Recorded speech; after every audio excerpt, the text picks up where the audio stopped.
대한항공이 오늘 이사회를 열고 유상증자를 진행하기로 했습니다. This is a big secondary offering from United, looking to raise just over $1 billion. 코로나19 장기화로 어려움을 겪고 있는 에어부산이 다음 달 유상증자에 나섭니다. Tesla's down pre-market. In a filing, the company says it plans to sell up to $5 billion in stock at market prices from time to time. 제가 몇 달 전에 지인이랑 카톡을 하는데 지인이 이제 앞으로 주식시장은 어떻게 될 것 같아? 라는 이제 질문을 해서 이제 이야기를 나눈 적이 있는데 뭐 제가 답을 알 수는 없죠. 답은 모르는데 그때 한 대답이 이제 시장에서 만약에 유상증자라는 말이 난무하기 시작을 하면 기업들이 굉장히 어려운 시그널이 될 수도 있으니까 유의 깊게 이제 지켜보는 게 좋을 것 같다라고 대답을 한 적이 있어요. 근데 요즘 그 유상증자라는 말 아마 많이 들으실 거예요. 뭐 대한항공도 하고 테슬라도 하고 전 세계적으로 많은 기업들이 이제 유상증자를 하고 있는데요. 오늘 영상에서는 이 유상증자가 뭔지 굉장히 쉽게 이야기를 하고 왜 이게 악재인지 호재일 수도 있는지 어느 관점에서 바라봐야 되는지 이런 것들에 대해서 쉽게 이야기하겠습니다.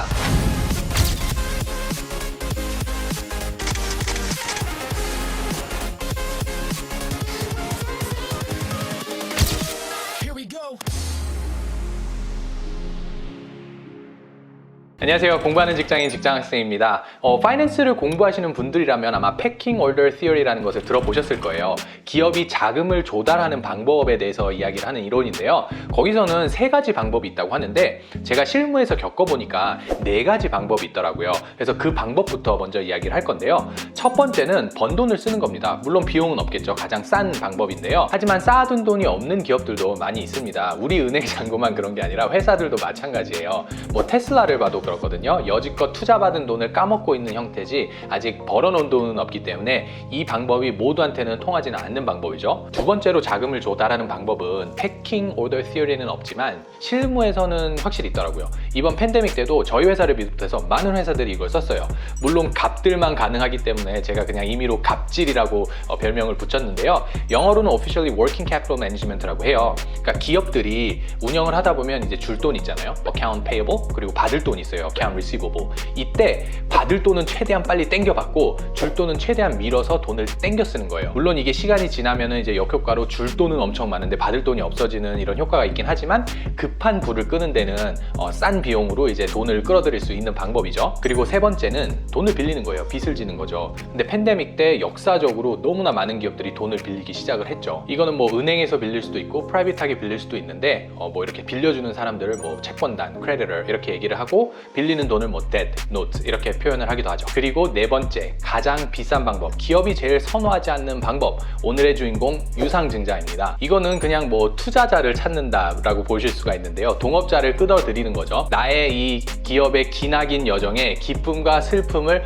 돈으로 함께 해줄 동업자를 찾는 겁니다. 영어로는 You are my destiny 아니면은 equity offering이라고도 하죠. 그러면은 왜 이 방법이 비싼 방법인지, 왜 선호하지 않는 방법인지를 직관적으로 한번 알아볼게요. 제가 아버지한테 돈을 빌려서 와이프 몰래 막장 학생 스터디 카페를 차렸다고 가정을 해볼게요. 와이프 몰래 했으니까 정말 막장인 거죠. 그런데 첫 달 커피를 팔아서 100만 원을 벌었어요. 거기에 전기세, 월세 빼고 나니까 30만이 남은 거죠. 이야, 30만 원 벌었네 이러고 좋아하고 있는데 갑자기 아버지한테 전화가 온 거죠. 아버지를 빚쟁이라고 표현하긴 좀 그런데 아버지가 전화 줘서 야, 너 나한테 빌려간 돈 이자 갚아야지 이렇게 말씀을 하시는 거예요. 그래서 빚쟁이 뭐 20만 원을 갚고 나니까 10만 원이 남았어요. 아, 이건 내 건가? 이러고 막 기뻐하고 있는데 이제 정부에서 연락이 오죠. 세금 내야지. 그래서 또 세금을 3만 원을 떼어줍니다. 그랬더니 드디어 남은 돈이 내 몫, 즉 주주의 몫인 거죠. 이게 돈을 갚아나가는 순서인데 만약에 내가 커피를 팔아서 번 돈이 90만 원으로 가정을 해볼게요. 그러면은 빚쟁이는 그대로 20만 원을 가져가지만 나는 분명히 빡세게 일했는데 주주는 하나도 가져갈 돈이 없잖아요. 즉 빚쟁이가 돈을 받는 순서가 주주보다 먼저이니까 받을 확률이 주주보다 높겠죠. 그래서 왜 high risk, high return 이렇게 얘기를 하잖아요. 빚쟁이는 리스크가 더 적으니까 빚쟁이 애들한테 돈을 빌리는 게 더 싼 거죠. 이게 직관적으로 이제 볼 수 있는 관점이거든요. 그러면은 이제는 유상증자가 무엇인지 이야기를 해볼게요. 저한테 베프가 있어요. 베프가 이제 크리스마스 연말이니까 송년회를 하기 위해서 초대를 한 거예요. 우리 부부를. 부부 동반으로 했으니까 이제 4명이 모였는데, 근데 제가 미국에 살잖아요. 미국은 이 아름다운 더치페이의 문화가 있죠. 분명 나는 송년회에 초대를 받았는데 10불씩 걷겠다는 거예요. 그래서 그래 송년회니까 참자 하고 10불을 줬어요. 그래서 우린 40불이 모였죠. 그래서 이제 집에 갔는데 딱 보니까 피자 한 판이 있는 거예요. 3개 피자 이러면서 바로 스캔을 뜬 거죠. 우리 넷이 이거를 똑같이 나눠 먹으면 나는 약간 2조각 같은 한 조각을 먹을 수 있겠네 이러면서 이제 머릿속으로 내 몫을 정해놓은 거죠. 그런데 우리 인심 좋은 베프가 예정에도 없었는데 갑자기 양 옆집에 부부를 초대하자 이러는 거예요. 크리스마스니까 이건 나눠야 된다. 그래서 양 옆에 사람들을 초대를 했어요. 이분들도 왔는데 이분들도 10불씩 내고 간 거예요. 그런데 문제는 베프가 이 이웃들을 불러놓고, 야, 이미 우리 피자 한 판 있으니까 지금 이 이웃들한테 받은 돈은 우리가 이제 이거를 불려갖고 내가 잘 불려갖고 다음에 만났을 때 피자보다 더 좋은 거 먹자. 오늘은 그냥 지금 있는 피자 나눠 먹자. 이렇게 공갈을 친 거죠, 이 녀석이. 물론 거둔 회비는 더 많아졌어요. 근데 지금 당장 right now를 생각을 하면 피자 한 판을 4조각으로 쪼개서 4명이 2조각 같은 한 조각씩 큰 피자를 나눠 먹기로 한 건데, 원래는 갑자기 똑같은 피자 한 판을 8조각으로 쪼개서 8명이 나눠 먹게 된 거잖아요. 갑자기 내 몫이 반으로 줄어들어 버린 거예요. 저 지금 완전 짜증나겠죠. 근데 이 피자를 주식으로 바꿔치기 하면은 그게 유상증자예요. 이게 주주의 마음을 한번 헤아려 본 거예요. 내 몫이 반이 되는 이 안타까움을. 물론 베프가 돈을 불려갖고 이제 다음번에는 피자가 아니라 고기를 사줄 수도 있어요. 하지만 다음번이 있을지 없을지도 모르고 다음번 모임이 있다 한들 우리 부부가 참석할지 안 할지도 모르는 거잖아요. 지금 나한테는 지금 이 순간이 중요하잖아요. 투데이 내가 먹을 이 피자의 양이 중요한 건데 나중 얘기만 하고 공갈을 치니까 저는 지금 완전히 짜증나는 거잖아요. 이게 주주의 마음이거든요. 물론 만약 정말 튼튼한 기업이라면 그래 이 지금 유동한 이 자금을 갖고 불려갖고 나중에 더 큰 파이를 내가 먹을 수 있겠다라는 생각을 할 수 있지만, 그러면은 약간 호재라고 생각을 할 수 있는 거예요. 테슬라가 탄탄하다는 소리가 아니라 테슬라는 유상증자를 했는데도 모든 사람들이 이 돈은 이제 좋은 데 쓸 거야, 우리 달나라로 간다 하고 그냥 그거 말아먹고 바로 주식도 올라갔잖아요. 주식시장은 수요와 공급 그리고 투자자들의 심리로 운영이 되고 있잖아요. 이게 유상증자가 악재이면 불명해요. 지금 내 몫이 줄어든 건 맞지만 이 돈을 갖고 지금 거둔 돈으로 더 큰 사업이 될 거다, 이렇게 호재로 바꿔버린 거죠. 하지만 보통의 경우에는 이제 단타 들어간 사람들도 많고 지금 내 몫이 중요하다고 생각하는 사람이 많으니까 이제 그렇게 유상증자가 시장에서 환영을 받지는 못하고 있는 상태인 거죠. 주주의 마음 말고도 이번에는 이 유상증자라는 것이 주는 시그널을 한번 알아볼게요. 시장에서 받는 시그널. 여러분들 유상증자는 누가 할까요? 일단 첫 번째는 신용이 낮아서 돈을 빌리기 쉽지 않은 기업들이 하지 않을까요? 아까 패킹 오더 티어리에서 봤듯이 유상증자가 빌리는 것보다 더 비싸잖아요. 그렇기 때문에 돈을 빌릴 수 없는 사람이 유상증자를 하는 게 아닐까요? 라는 생각을 할 수 있잖아요. 얼마 전 테슬라가 $5 billion 유상증자를 했어요. 이게 올해만 벌써 3번째거든요. 거의 $13 billion 이렇게 조달을 했어요, 테슬라가. 다시 얘기해서 유상증자는 기업이 자금을 조달하는 방법 중에 가장 비싼 방법인데 테슬라는 왜 이 방법을 쓴 걸까요? 저도 아는 거를 테슬라 CFO가 모를까요? 하버드 MBA의 맥켄지 출신인데 다 알겠죠. 하지만 이걸 할 수밖에 없는 이유가 있는 거죠. 다들 테슬라하고 정말 핫한 주식인 건 맞지만 그런 걸 떠나서 냉정하게 평가를 하면 테슬라 자체의 신용은 정크입니다. 은행에서 쉽게 돈을 빌려주는 기업이 아니라고요. 생각을 해보세요. 막장 스터디 카페가 만년 적자인데 제가 아버지한테 계속 가서 돈을 빌려달라고 해요. 아버지 이거 돈 주시면은 이걸로 또 불려서 제가 나중에 더 많은 리턴을 갖다 드릴게요. 이렇게 계속 공갈을 치는 거죠. 어느 순간 호적에 팔겠죠. 이번 팬데믹 때 어마어마한 숫자의 기업들이 돈을 빌렸어요. 근데 그렇다고 이제 돈을 빌리는 게 다 나쁜 건 아니에요. 이거 하나만 짚고 넘어갈게요. 예를 들어 메리엇을 보시면은요, $3.5 billion을 빌렸어요. 하지만 밸런스시트를 보시면 빚은 오히려 줄어든 것을 보실 수 있죠. 지금 이자가 워낙 낮으니까 메리엇이 돈을 빌려서 비싼 이자나 단기에 도래하는 빚을 먼저 갚아버린 거거든요. 뭐 흔히 하는 리파이낸스라고 하는 거잖아요.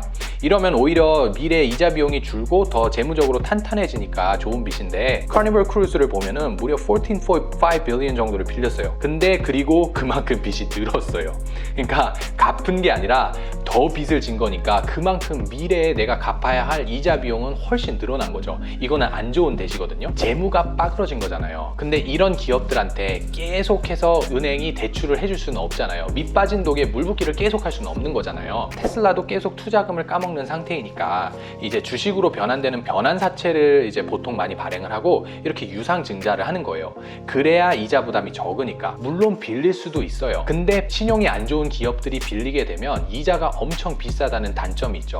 실례로 얼마 전에 상장을 해갖고 엄청나게 핫하게 뭐 첫날 110%가 넘게 이제 확 뛴 이제 에어비앤비라고 있잖아요. 에어비앤비가 얘네가 상장을 하기 전에 2 빌리언 정도를 빌렸어요. 그런데 얘들도 아직 돈을 많이 버는 기업이 아니니까 신용이 안 좋아서 이자율을 무려 10%대에 빌린 거예요. 요즘 제로 금리로 가는 시대인데 이거 엄청 비싸게 빌린 거죠. 아니 오바 살짝 해서 크레딧 카드 이율이 한 15% 되잖아요. 그러니까 오바하면은 크레딧 카드로 2 빌리언 땡겨온 거나 마찬가지예요. 단기간에 바로 갚아버리지 않는다면 어마어마하게 부담이 되는 거죠, 재무적으로는. 그래서 결론은 신용이 안 좋아서 돈을 빌리지 못하는 기업이거나 아니면은 이 빌린다 해도 이자가 너무 비싸서 재무적인 부담이 너무 큰 기업들이 선택하는 방법이 유상증자일 수도 있기 때문에 안 좋은 시그널을 줄 수가 있는 거죠. 두 번째 시그널은 재무가 안 좋다는 시그널이에요. 이게 뭐냐면은 이제 기업들은 돈을 빌릴 때 커버넌트라는 것을 받습니다. 이게 그냥 조약이라고 할 수 있을 것 같아요. 은행과 나와의 조약인데 뭐 예를 들어 은행이 야 너 이거는 하지 마, 이거는 꼭 해야 돼, 이런 조약을 계약서 안에 넣는 것이죠. 아메리칸 항공을 예를 들면 이 기업은 무슨 일이 있어도 2 빌리언 달러를 현금으로 보유하고 있어야 해요.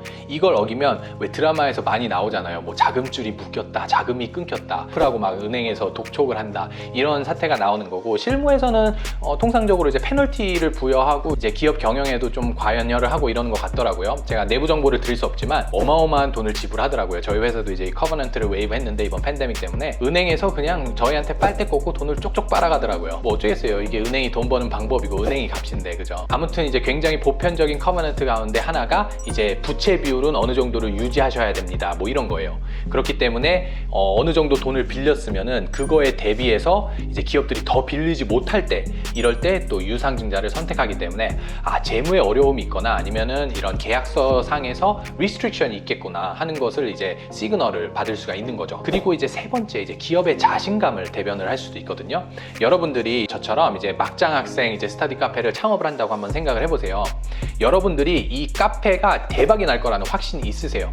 그러면은 여러분들은 저처럼 아버지한테 돈을 빌려서, 은행에서 돈을 빌려서 시작을 하시겠어요? 아니면 투자자를 모집해서 동업을 하시겠어요? 빌리는 게 낫지 않을까요? 빌렸는데 내가 대박이 났어요. 그러면은 나는 이 원금과 이자를 그냥 바로 갚아버리고 그 다음부터 내가 버는 돈은 그냥 다 내 돈이 되잖아요. 근데 내가 투자자를 끌어서 동업을 했어요. 물론 지금 당장의 고충, 어려움, 그리고 또 뭐 이자 부담 이런 거는 함께 나누죠. You're my destiny. 근데 문제는 내가 대박이 난 후에 그 기쁨과 행복과 돈도 나눠야 되잖아요. 대박이 나면 내가 이 지분을 사오기 전에는 계속 쭉 함께 가야 된다고요. You're my destiny. 그렇기 때문에 저 같은 경우는 빌리는 게 낫지 않을까라고 생각을 해요. 그래서 어떤 기업이 한 프로젝트를 하기 위해 자금을 조달해야 하는데 빌릴 수도 있는데 빌리지 않고 유상증자를 해서 투자자를 끌어 모았다 하면은 얘네들이 확신이 없나라는 합리적인 의심 정도는 들 수가 있는 거죠. 제가 말씀드린 위의 세 가지 시그널은 이게 이런 상황이면 무조건 이렇다는 건 아니지만 어느 정도 합리적인 의심은 해볼 수 있는 부분이거든요. 그러니까 이거를 보시고 이제 여러분들이 판단을 하셔야 되는 거죠. 이게 뭐 악재냐 호재냐 이거에 정답은 없습니다. 미래에 어떻게 갈지를 내가 판단을 해야 돼요. 왜냐면 투자라는 게 제로섬 게임이잖아요. 누군가는 이게 맞다고 생각을 하고 누군가는 틀리다고 생각을 할 수가 있어요. 누구의 말을 듣는 것보다는 이게 호재냐 악재냐 이거를 판단할 수 있는 나만의 기준이 있는 게 저는 더 중요하다고 생각을 해서 저는 어떻게 이런 거를 보는지에 대해서 공유를 하고 싶어서 한번 공유를 했습니다. 유상증자를 그래도 최대한 쉽게 한번 설명을 해보려고 했는데 뭐 어떻게 와닿으셨는지는 모르겠네요. 그래도 여러분들께 부족하지만 조금이나마 도움이 되기를 바라면서 영상을 찍었습니다. 그러면 저는 또 다음 영상에서 더 나은 모습으로 찾아뵙겠습니다. 감사합니다.